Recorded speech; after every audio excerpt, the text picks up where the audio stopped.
Welcome. Today, we are diving deep into a family of molecules that are, really, the unsung heroes of the chemical world. They're behind everything, from the fresh scent of the lemon to the plastics that, well, define our modern lives. So let's get into it. So take a look at this. You know that amazing sharp smell you get from a lemon? That comes from a molecule called limonene. But what on earth could that possibly have in common with the tough, durable plastics in your phone, your car, or your water bottle? I mean, they seem like they're from totally different universes, but they are absolutely connected by one simple but incredibly powerful chemical feature. And the answer to that question is a fantastic class of molecules that act as one of chemistry's most vital building blocks, the alkenes. They are the true stars of our show today. Okay, so what exactly is an alkene? Well, at its core, it's a hydrocarbon. So, yeah, it's made of hydrogen and carbon atoms. But the two key things to remember are that it's unsaturated and it has at least one carbon-carbon double bond. Unsaturated just means it has room to add more atoms to its structure. And that double bond, that C equals C you see there, that's where all the magic happens.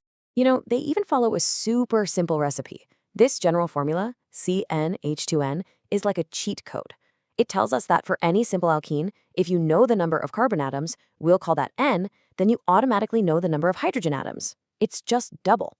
It's a really neat, straightforward blueprint for a whole family of molecules. And this really gets to the heart of why alkenes are so important. We're going to zoom in now on the one feature that gives them their unique chemical superpower, that carbon-carbon double bond. Let's put them side by side. A regular carbon-carbon single bond is what we call saturated, and it's pretty stable, less reactive. But the double bond, it's a whole different story. It's unsaturated and way more reactive. And why is that? Well, it's because it's actually made of two kinds of bonds. One strong one, called a sigma bond, and a second, much weaker one, called a pi bond. And that weaker pi bond, that's the secret sauce. It's more exposed, it's easier to break, and it basically acts as the alkene's reactive hotspot. You can think of it as a chemical vulnerability, but really it's its greatest strength. It lets the alkene do all sorts of chemical gymnastics that those single-bonded molecules just can't. Now, with so many different alkene structures possible, you can imagine chemists needed a clear, logical way to tell them all apart. So let's look at how they came up with a blueprint for naming them and understanding their different shapes. The naming system is actually pretty logical once you get the hang of it. First, you just find the longest chain of carbons that actually has the double bond in it. Second, you number the carbons in that chain, but here's the key. You have to start at whichever end gets you to the double bond faster. And finally, you just state that number, the position of the bond, right before the molecule's name. So a 5-carbon chain goes from pentane to pentene, and if the bond starts at the first carbon, we call it 1-pentene. Simple as that.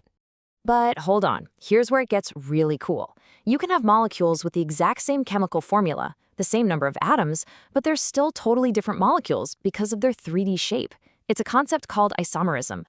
And this is a perfect example. That double bond is rigid. It's like a locked hinge. It can't twist around. So any groups attached to those carbons are stuck in place. In the cis isomer on the left, you see how the main groups are on the same side of that double bond, but on the right, in the trans isomer, they're on opposite sides. Same parts, just arranged differently. And that tiny change can completely alter a molecule's properties. Okay, so we know what they are, we know how to name them, and we know they can have different shapes. Now for the big payoff. Let's see what happens when we put that reactive double bond to work in the one reaction that truly changes everything.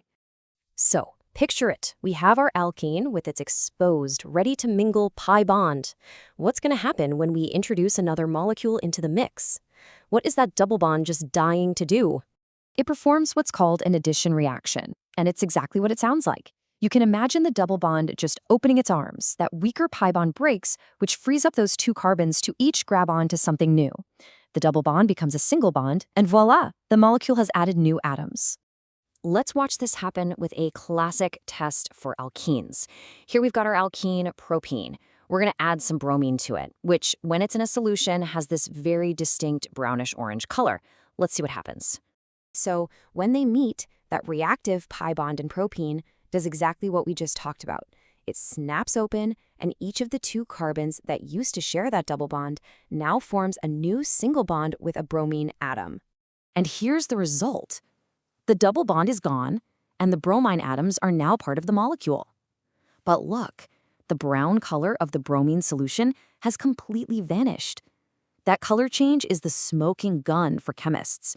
It's definitive proof that an addition reaction happened, which means an alkene had to be there in the first place. And this ability to just add things is incredibly versatile. I mean, you can add hydrogen, and your alkene becomes an alkane. Add water, you can make an alcohol. And here's the big one, if you get thousands of these little alkene molecules, called monomers, to keep adding to each other in one long repeating chain, you get a polymer. We get plastic. And that's the link. That simple addition reaction, repeated over and over and over, is what connects the chemistry of a lemon to the material world all around us. So think about that. One simple chemical feature, a reactive carbon-carbon double bond, is the starting point for a massive universe of molecules and materials that have completely reshaped our world. It's just a powerful reminder of how understanding one tiny thing can change everything. It really makes you wonder, doesn't it? What's the next great chemical discovery going to be?